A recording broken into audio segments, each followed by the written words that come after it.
Good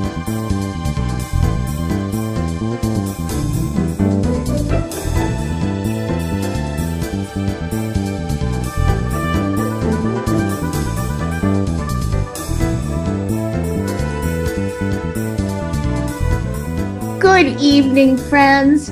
Welcome to FCTV's February 2022 edition of Poetic License. My name is Donna Scheer. Our suggested theme tonight is heartfelt. Sincere thanks to Andrew Richards, who leads us through this technical safari. Thanks to all the wonderful people who volunteer time and talents to make FCTV such a success. And thank you, FCTV, for providing high quality programming, such as The Conversation, a program which provides a timely dialogue about equity and racial justice with a local focus. Currently, episode number 17 concerns racial stereotypes. Scott McGann is our health agent in Falmouth.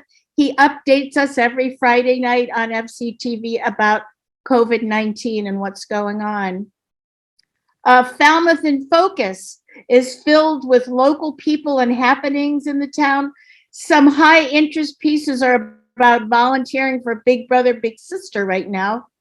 WHOI, that's Woods Hole Oceanographic Institution, has a fascinating report about exploring the possibility of life in the ocean worlds of our solar system.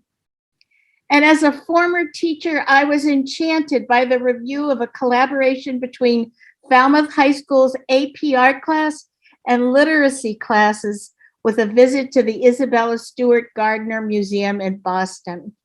All of that was in Falmouth in Focus.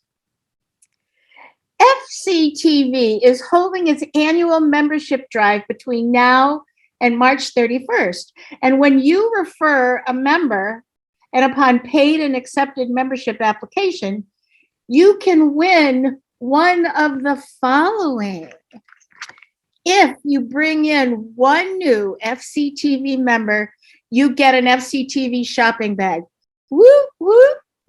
If you bring in two new members, you get an FCTV scarf. If you bring in 5 new members, you get an FCTV beach bag. And if you bring in 10 new members, you get an FCTV sweatshirt or a logo tumbler. That's what I'm aiming for. I'm going to see if I can get 10 people to join and become members. All new members will receive a free FCTV wristband key ring, only good while supplies last. Membership is a great way to show your support, and a single membership is still only $30 annually for fctv.org. All right, and now, performers, the curtain rises. We have 2 new participants tonight. When it's their turn, I hope we give them a truly heartfelt welcome, because it's special to be part of this family, and we're awfully, awfully glad that you're here. When I read your name, unmute your mic. Please repeat your name. Everyone has a 4-minute time slot. Andrew and I keep track of the time. And I'm going to start us off. My name is Donna Scheer. The quickest way to activate my heart light is through my 2 grandsons who live down in Virginia. And this poem is dedicated to Miles and Toby. It's called All Aboard, Boys. They careen around the kitchen in a cartoon-colored train, neon green fabric stretched on thin wire frames. Brothers jostle and jolt, stoked and cherry-soaked in goldfish and juice boxes. The 3-year-old volunteers as engineer. The 5-year-old hoots in the caboose. Sibling rivalry left behind. The slow wail of a lonesome train is traded for gusts of glee, pure hilarity. The chugga-chugga choo-choos full steam ahead, rounds the island counter, blows past my whistle stop, where every depot's turnaround is crowned Happy Town. And I just want to show this. You can see it. I made the poem look like what I was talking about, the way that they looked when they were running around the kitchen in this little train they have. All right. My good friend Candy Johansen is here. She is first up tonight. Hello, everybody. I was trying to get my view to change here. Hi, I'm Candy Johansen, and yes, Donna is my good friend. We've known each other for a long time. I actually wore my heart too, so I have a couple of poems today. Oh, before I start, I just have to brag. I had my poem about the darkroom, the photography darkroom, was picked up by an online journal called Spill Words and published in Spill Words last month. So I felt very good about that. Anyway, because when you come right down to it, life is more than the trivial and mundane everyday things that fill so much of our lives. It is the terrifying thrill of a first kiss, the joy and tranquility of friendship, the fire and heat of unexpected passion. It is the overwhelming feeling of holding your newborn to your chest, skin to skin, heartbeat to heartbeat, and the quiet stillness of old and long-lasting love. It is also the knowledge that this amazing and unique existence that you have built, that you have experienced, that you have lived, will someday pass into obscurity when your soul begins its journey west. And all of those moments, the trivial, the mundane, the passion, joy, pain, love, sorrow, will fade away like an old photograph left too long in the light. The image of the vibrant person you once were, remaining only as a nostalgic, aching, bittersweet memory in the minds of those who knew and loved you. So right now, in this moment, live. Live a life so bountiful that all you have been, all you now are, and all you will be, everything that makes you, you, will burn brightly in the hearts and memories of those left behind, that the ache, the sorrow, the pain will be but a footnote to the story and love you leave behind in their hearts. That was the first one. And this one, I write a lot of fantasy and stuff. That's kind of my forte. So this kind of touches on that. Feet bare, she slips out the door, dancing into the moon-silvered night, the gauze of her nightgown fluttering around her bare legs as she moves quietly across the lawn and into the welcoming embrace of the forest. The trees seem to dance with her, moving apart as she passes, her journey between them unimpeded by roots and branches. The soft, susurrating sound of her name flutters through the leaves. She dances on, eager to meet the young witchling who calls to her. She laughs with gleeful abandon and cries out to the goddess, to the moon, as she leaves the comforting cocoon of the woods and runs across the field, ankle deep in the dewy grass. The cold light of the moon dampening the red-hot fire of her hair. Her laughter rings across the field. Her heart is there, waiting, listening, watching, as she brings the silver dancing moonlight with her and runs into her arms. There we go. And thank you very much, everybody. Thank you, Candy. So beautiful. Thank you. One of my favorite sayings right now is, you've got to love life deeply, but hold it lightly. Yeah. And that is that's the essence of, we're here and then we're not.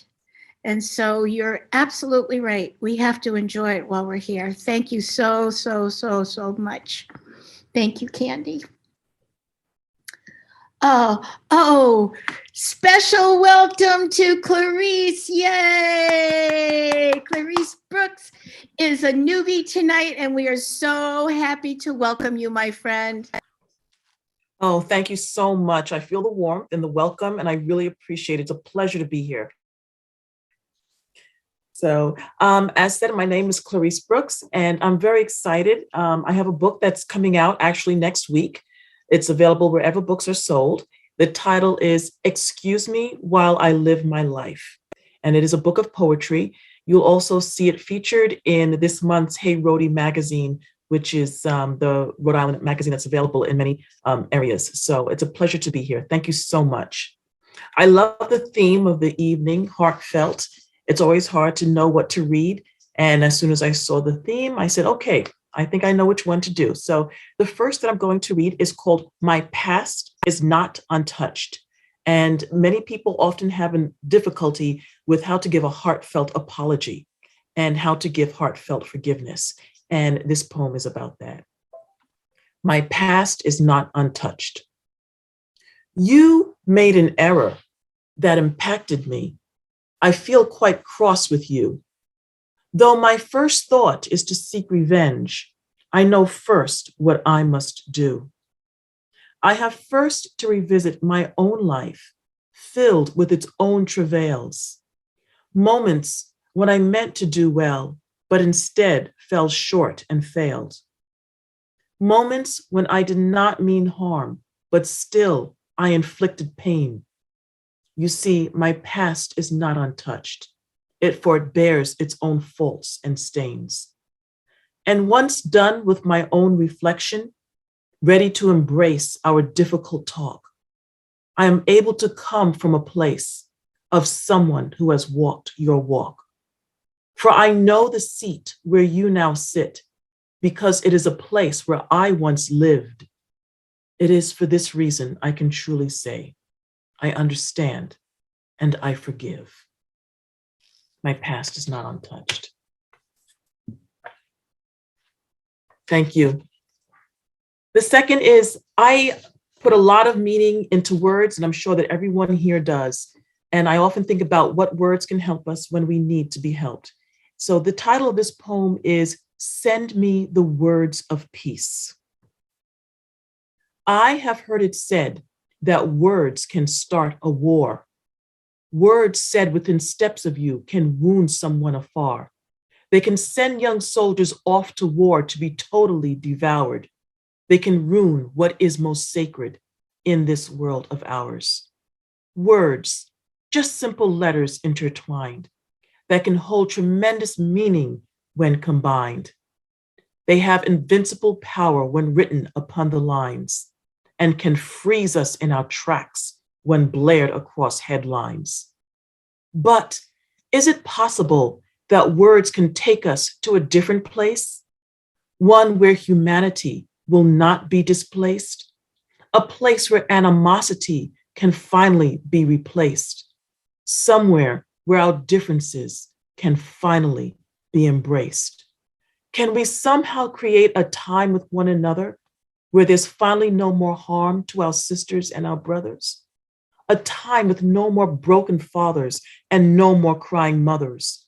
Just respect that is expressed for one another.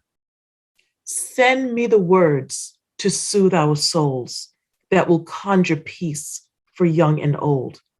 I want the words that when they are told will allow a calmness to unfold. I will not even add my name. I am not seeking any fame. It is not for me to be acclaimed. I want only for the words to be proclaimed. So please, I sit here with my simple pen. and pray for those words to finally be sent. I'll write each one down, you see, and then release them to the world as I say, amen. Thank you.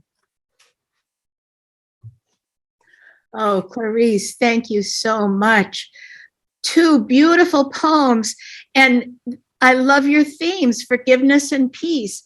We talk about words and the power of words all the time. That's one of our missions here, Yes. is to, speak our truth. Yes, yes, And absolutely. Thank you. so that was just gorgeous. I love your titles too. I love long titles. They remember them. Yes. Thank you. So much. All right, Mr. John Jackson. Hello, my dear. Hello. Okay. Things are a little different tonight. I am actually here in Falmouth, fleeing ahead of tomorrow's bad weather. Poetry is for amateurs, as every poet knows. If we want to earn a living, we would be writing prose. So, I was advised to skip tonight because of things going on I'll tell you about in a little bit, but I have to be here because my name is John Jackson and I write limericks of protest. And this has been, for a short month, a very newsworthy time. So let's dig right in.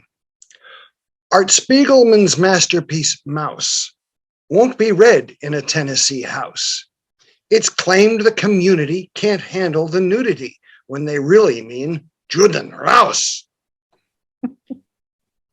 Jan 6 GOP did endorse as legitimate political discourse. Even Mike Pence cannot make sense of debate without reason, just force. A Tennessee pastor's book burning, censorship, a theme that's returning. Twilight, Harry Potter, the only thing hotter is publicity that he is earning. That man with the copyright hair, his staff knew when he's on a tear. They must have been dreading that manual shredding and the Scotch tape they used to repair. A spy might have secrets to chew. If you burn stuff, it goes up the flue. But leave it to Donnie with the gold-plated Johnny to flush documents down the loo. That online word game that you play, you beat it in 4 again today. Is solving a wordle an intellectual hurdle? It should be on your resume. In Russia, another troop train seen heading south toward Ukraine.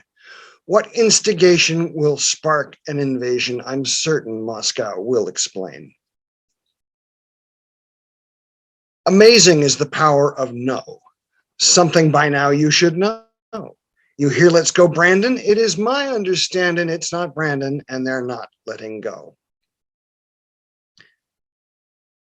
If liturgy isn't properly mastered, then a parish isn't properly pastored. A bungled baptism could create a schism or a new generation of Unitarians.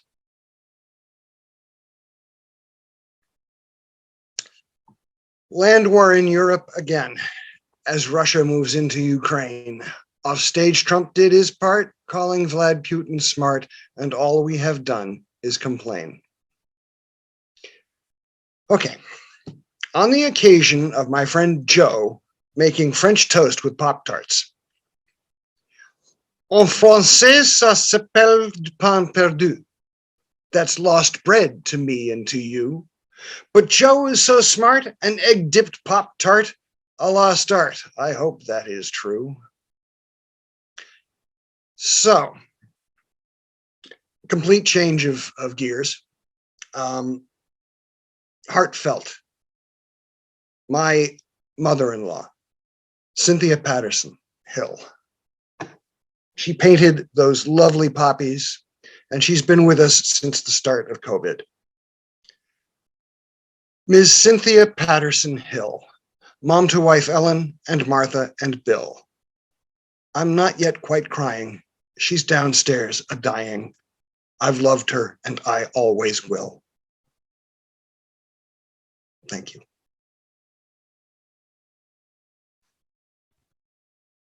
Thank you, John. I know this is hard.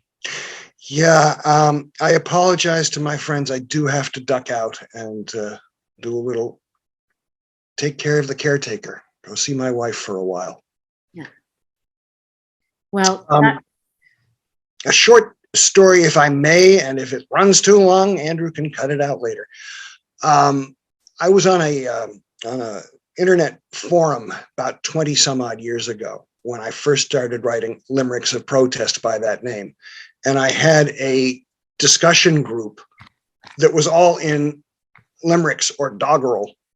And I forget the exact words, but a friend had started a poem.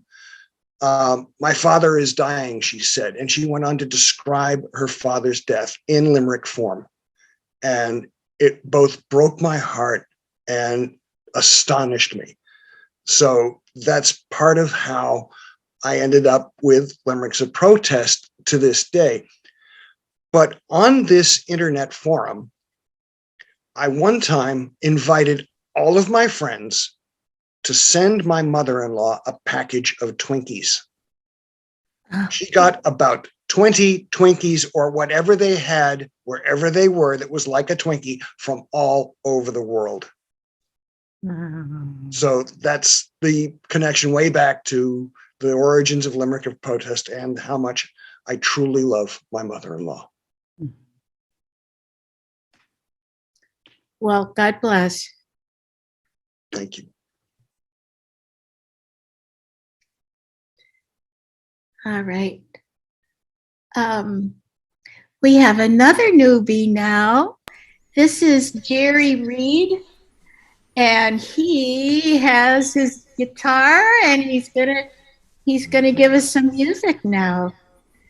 I say, yay, Jerry! Thank you, Donna, and I appreciate being here. I'm Jerry Reid. I've been writing songs for a long time, and just recently, over the pandemic, I've been recording them, and this is the first time I'm performing in front of people, actually, probably ever, or maybe since my high school talent show. But and I'm trying to put my music out, and it's Jerry Cape Music on YouTube if you're interested in seeing it. But I'm a psychologist. I do therapy for people, and this is my therapy. So, and I think this one song is going to be relevant for the story that was just told. I hope you like it.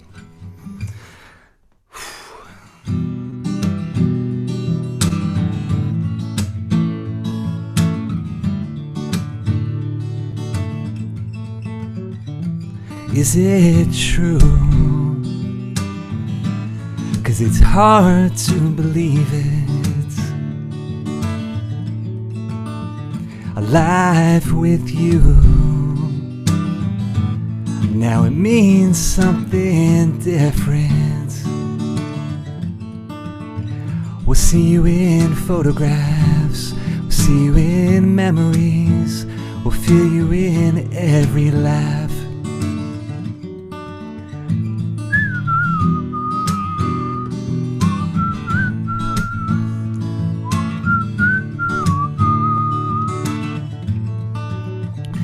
All the feelings we had to go through. We miss you always being the glue. We'll see you in photographs, we'll see you in memories, we'll feel you in every laugh.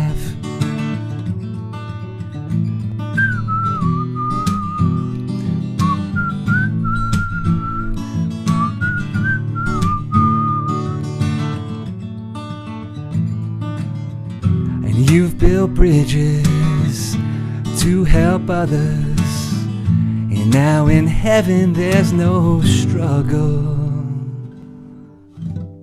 We'll see you in photographs. We'll see you in memories. We'll feel you in every laugh.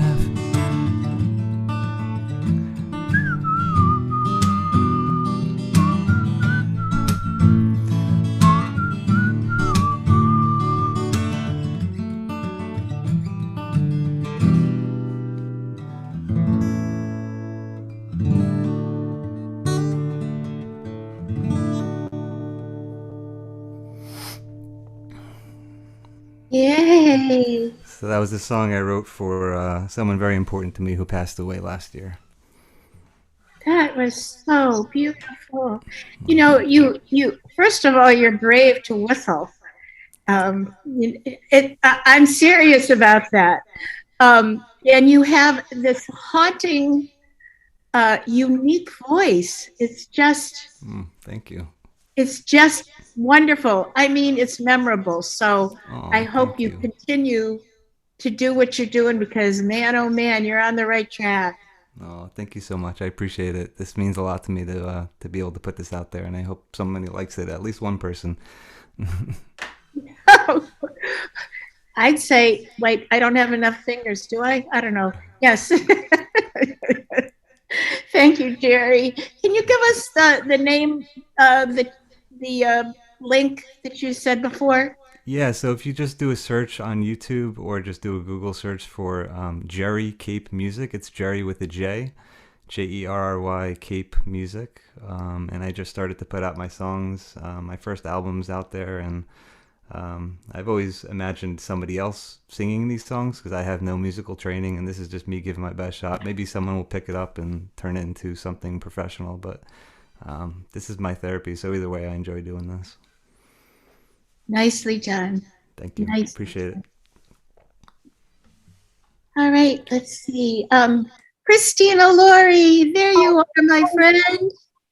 Yeah, nice guitar. I really like your guitar. Yeah, I have an exciting announcement to make. My book, The Lobster's Night Before Christmas, which came out 2 years ago. That's it. Can you see it? Oh, yeah. That won second prize in a national contest just this week with the National League of American Independent Women, number 2 in the whole. I don't know how many there were. There were over 20 books in the contest. So I'm really excited about that. So one of my friends is doing a music video to put on Facebook. So anyways, I'm Christina Laurie, and the author of one of 2 children's books, Lobster Night Before Christmas. I have 2 poems, short ones, on Valentine's Day, I guess. First one is called Valentine's Day. You are the camphor of my life, the healing to my sore soul, the loving to my barren body, the meat to my hungry brain. Do not change this for me. The need of this friendship is like the ocean's need for the shore. They meet, kiss again and again, then retreat, still loving in the playing.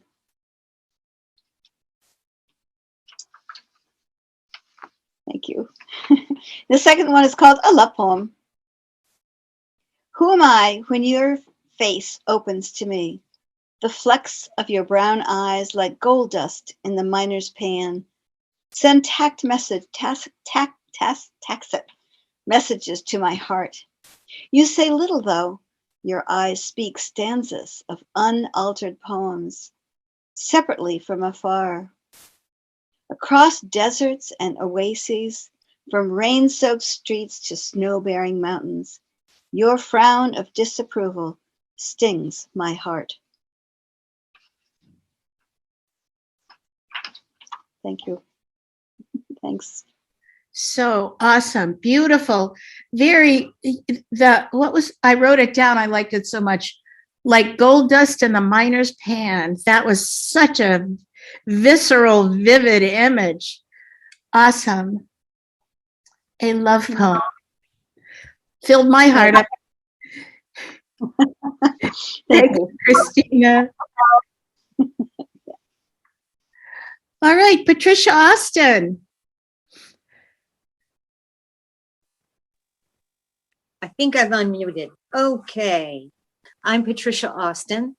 I have 3 short poems and heartfelt, especially today and everything that's going on in our world. Heartfelt is far more complicated than we know, but I think we're growing into it. Boundaries abound in our minds, pretending separation so we can bear being close, frightened by proximity. In the confusion of our contingent state, we imagine life as outside of us instead of in, through, all around manifested boundaries that abound in our minds. Hate cannot prevail because it is too small to constrain the collective human mind, too small to block the enormous human heart, too small to quell jubilant youth. Sun's pervasive light sheds visibility through cracked veneer, exposing hate too painful to endure, even by those whose tradition of greed and fear imposes improvident, complicit cruelty. James Baldwin said, quote, "When hate is gone, they will be forced to deal with pain."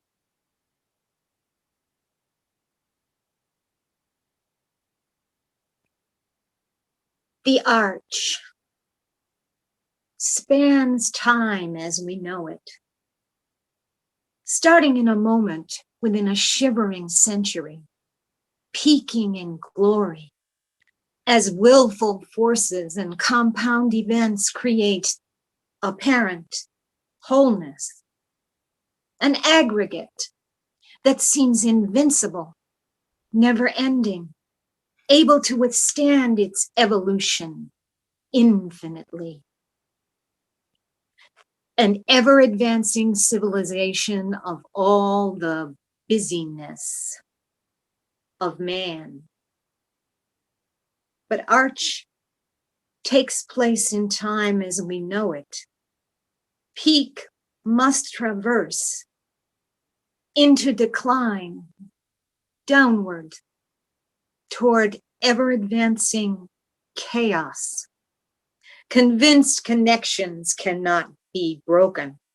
Fragments inevitably fray.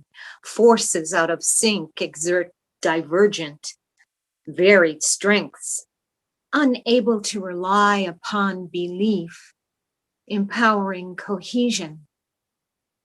Eventually, the arch achieves outermost end, a moment shivering in another century, rediscovering the never-ending circle, repeating over and over differently.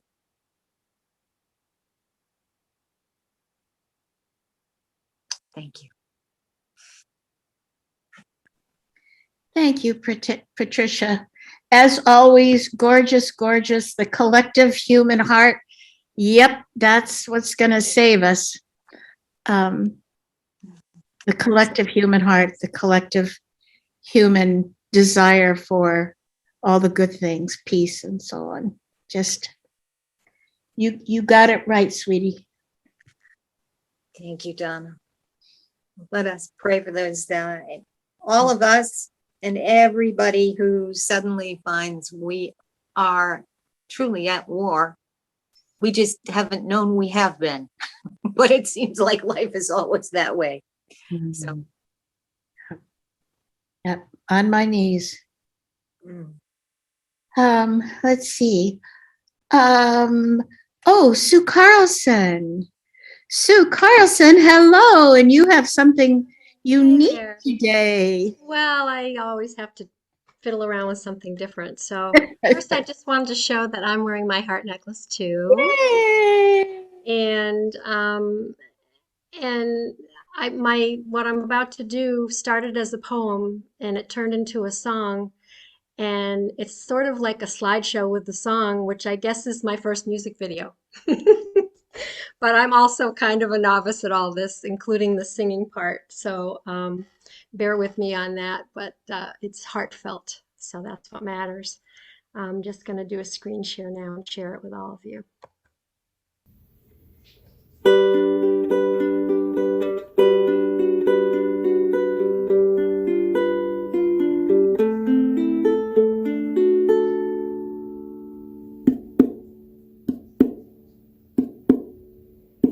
I've got a heart condition and it makes me isolate. This condition also leads me to intensely palpitate.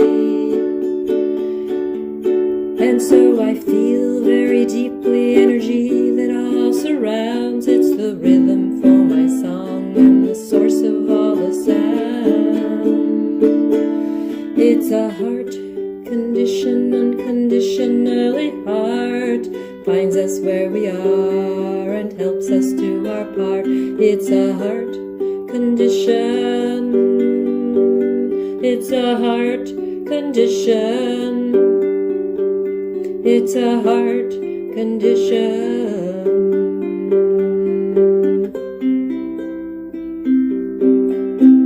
I've got a heart condition and things flow in both directions. Fear provides the movement and love finds the connection. Empathy is flowing and it doesn't matter where. It's the rhythm of the world finding what it means to care. And my heart is growing bigger from all that it must do to keep everything flowing so that lips do not turn blue.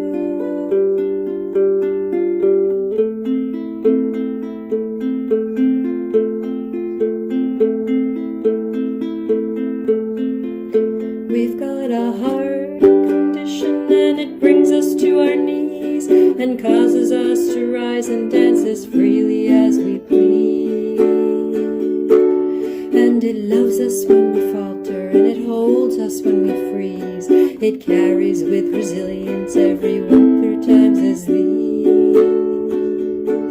It's a heart condition, unconditionally heart finds us where we are and helps us do our part. It's a heart condition. It's a heart condition. It's a heart condition.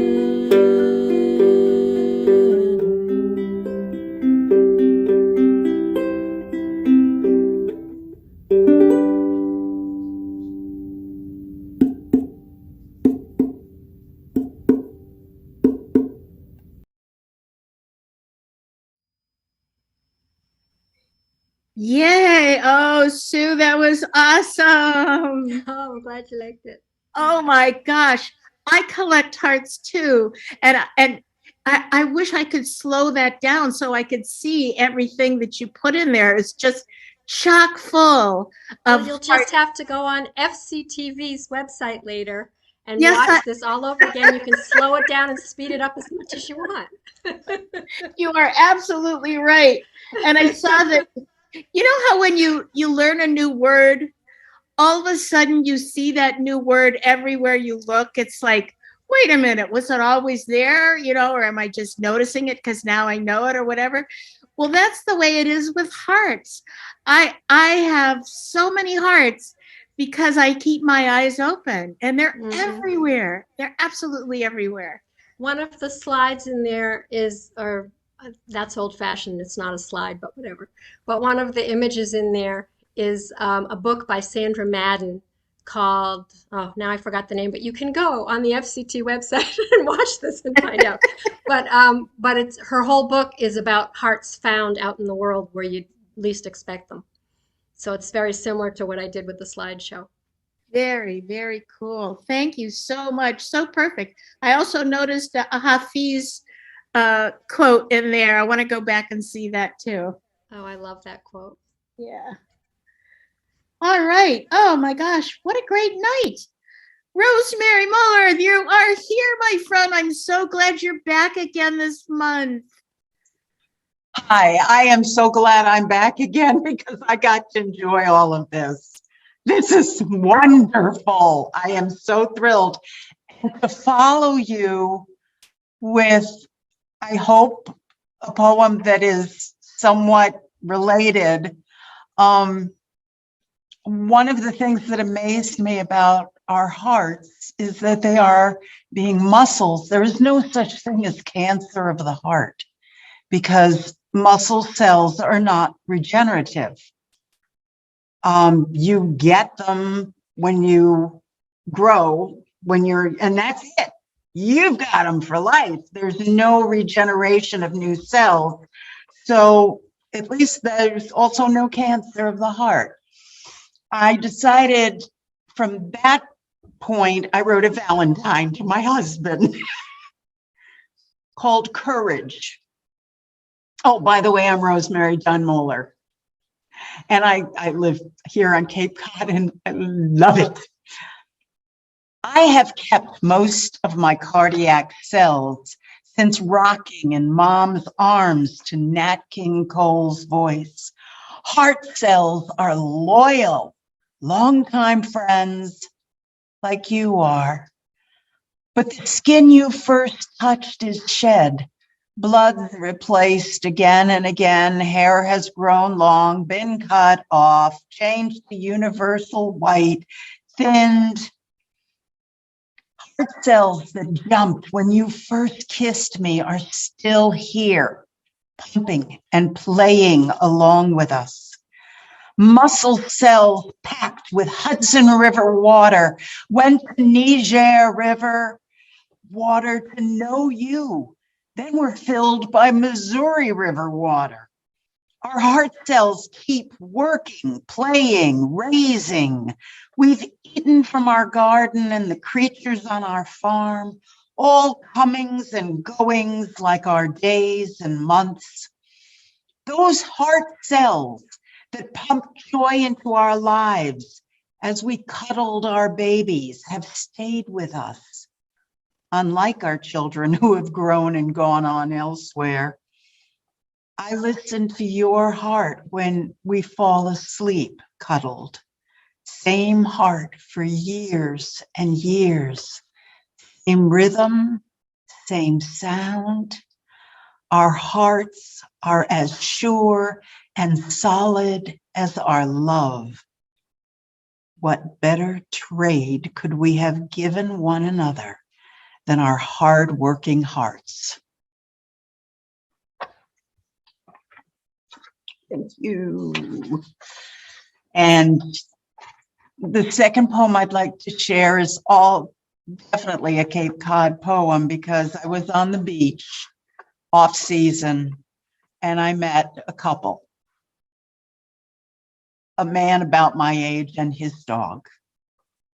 This poem is called Benny Has Been a Good Dog.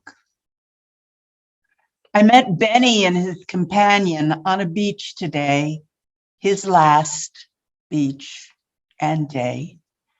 His companion weeping like a damaged tree oozing sap, slowly, quietly, moist. Benny, golden retriever, looked very old and weak, but only 3 years and a score of tumors aged him, crippled him. His companion driving him around to favorite places. Benny sat down on the sand. This was enough, and leaned his beautiful body against my leg as I gently rubbed his head, the parts without tumors. Death is rarely beautiful, often brutal. Benny couldn't get up to walk back to the car, not right away. It took time. I thanked his companion for letting me share his grief. I thanked Benny for being a wonderful creature whom I was blessed to meet at this place, at this time, under these circumstances. We've lost others. We will lose ourselves. All souls gravitate toward peace, that massive center of love. Thank you.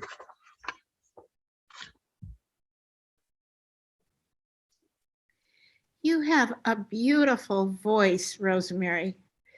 You have so much emotion in your voice when you read your poetry. It's just, it's a blessing. It's just beautiful. So thank you, thank you, thank you. Come back again and again and again and again. Lynn Vitti, I'm so happy you made it, my darling. I apologize for the lateness. I had to give a recommendation for a former student who was a finalist for a job, so hope she gets it. I have a short one and another short one. Neither of these mention the word heart, but I think there's a lot of heart in them. I hope there is. The first one is called When All the Barber Shops Were Closed. And it's a pandemic poem, right? When all the barber shops were closed, you hadn't let me touch your head like that since you were in kindergarten.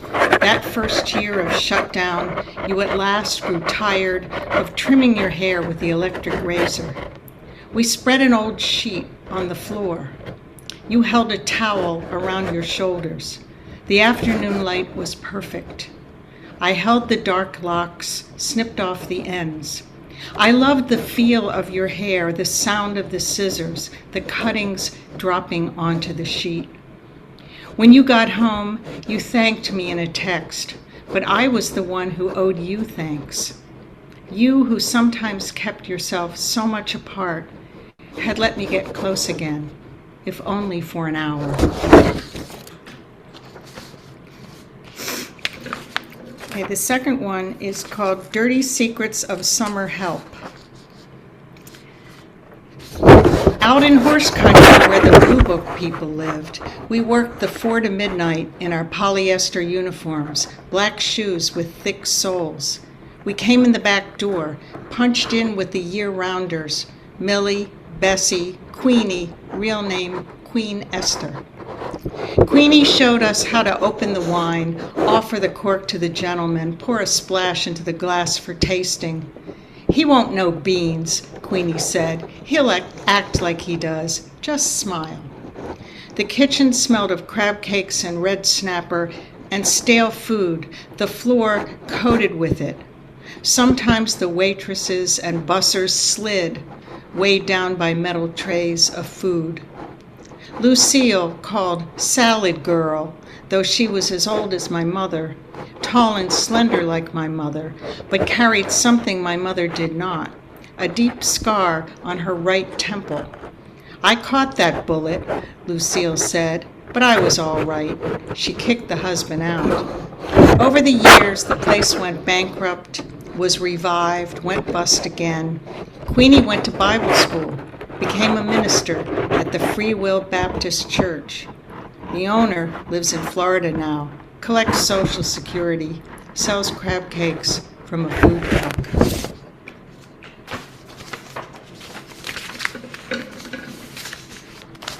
Queenie really did become quite a minister in her later life. Those are great. Lynn, are you sure we didn't work at the same place? My first job, you were describing it. Right? Exactly. Very, very cool. Thank you so much, my dear. Oh my gosh, it's the end of the evening. How did that happen? I don't know. I'm going to close out with one last poem.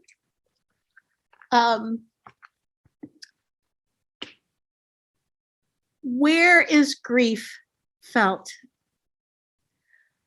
I shared last month with you guys that I had lost both my brother and my sister. And sometimes grief is so visceral. It moves from your eyes, it moves to your brain, it moves to the pit of your stomach, it just moves everywhere in your body. But of course, for me, grief is mostly felt in the heart. And the poem I'm going to read, this is very fresh paint. It's a poem in 2 stanzas. The first stanza, I wondered if I could explain what grief felt like to me. The second stanza is more hopeful. It's called A Tiny Crack in Grief. Grief explodes in the building that is her body, dark ash, debris of memory. An elevator shrieks downward, hits the basement floor, vibrating, never to rise again in quite the same unsaddened way. It is the yellow tulips she bought, watered in a sky-colored vase, but not seen until this minute, when a thin vein of lemon yellow opens in the murk. A glimpse of sun may yet shine through the windows of her blinded eyes. Yay. All right. Thanks, everybody. Oh, God bless you all. This edited performance is, especially for those of you who don't know, will be shown on FCTV channel 13, as well as the YouTube channel and FCTV. If you have any thoughts or suggestions, you can email them to Andrew. His email is andrew@fctv.org. And those of you out there watching, if you'd like to be a performer, please sign up for the next Poetic license, which will be on Thursday, March 24th. A gigunda thanks to Sue Carlson. She suggested the theme for March, which will be clouds. And I can't stop hearing Joni Mitchell in the back of my brain. Thank you again, Andrew Richards, performers. Thank you for your creative talents. I feel so grateful to share this time and space with you. So until we meet again, peace and shine on.